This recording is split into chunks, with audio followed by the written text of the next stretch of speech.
Hello friends, welcome to doctor Aparna homeopathy. मी doctor Aparna. तर आज आपण डिस्कस करणार आहोत कुठलं मीठ खाण्यास योग्य आहे। तर सर्वात प्रथम आहे पिंक सॉल्ट, सेकंड आहे व्हाईट सॉल्ट। तर आपण दोन्हीचे कंटेंट बघूयात। आता बऱ्याच आयांना प्रश्न पडतो की मॅडम आमचं मूल लहान आहे, आता नवीनच त्याला खायला चालू करायचे, तर कुठलं मीठ त्याला देण्यास योग्य ठरेल। किंवा बरेच पेशंट्स येतात जे विचारतात मॅडम आम्हाला बीपीचा त्रास आहे, शुगरचा त्रास आहे, किडनीचा त्रास आहे, कुठलं मीठ खाल्लं पाहिजे। तर पहिलीच गोष्ट की मिठामध्ये आयोडीन असतं, त्याच्यामुळे तुलनेने आयोडीन, सोडियम ह्या गोष्टींमुळे ब्लड प्रेशर किंवा हायपरटेन्शन वाढण्याचे चान्सेस असतात। त्याच्यामुळे मीठ हे प्रमाणातच खाल्लं गेलं पाहिजे। तर आपण दोन्ही सॉल्ट मधले कंटेंट बघूयात। पहिलं कंटेंट असणार आहे सोडियम। तर सोडियम हे पिंक सॉल्ट आणि व्हाईट सॉल्ट मध्ये दोन्हीही सेम असतं, दोन्हीचं प्रमाण सेम असतं 97% to 99%।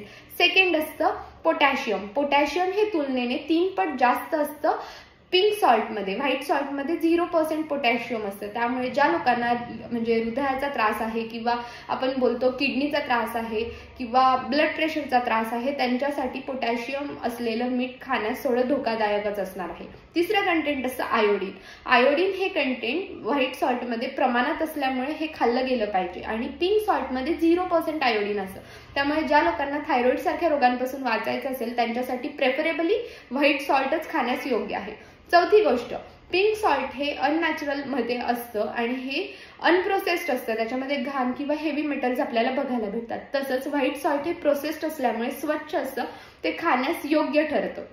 तुम्ही कुठलंही मीठ खा, पण प्रमाणात खाल्लं गेलं पाहिजे, कारण की निष्कर्ष असाच की व्हाईट सॉल्ट हे स्वस्तही असतं, खाण्यास योग्य असतं, प्रोसेस्ड असतं, स्वच्छ असतं।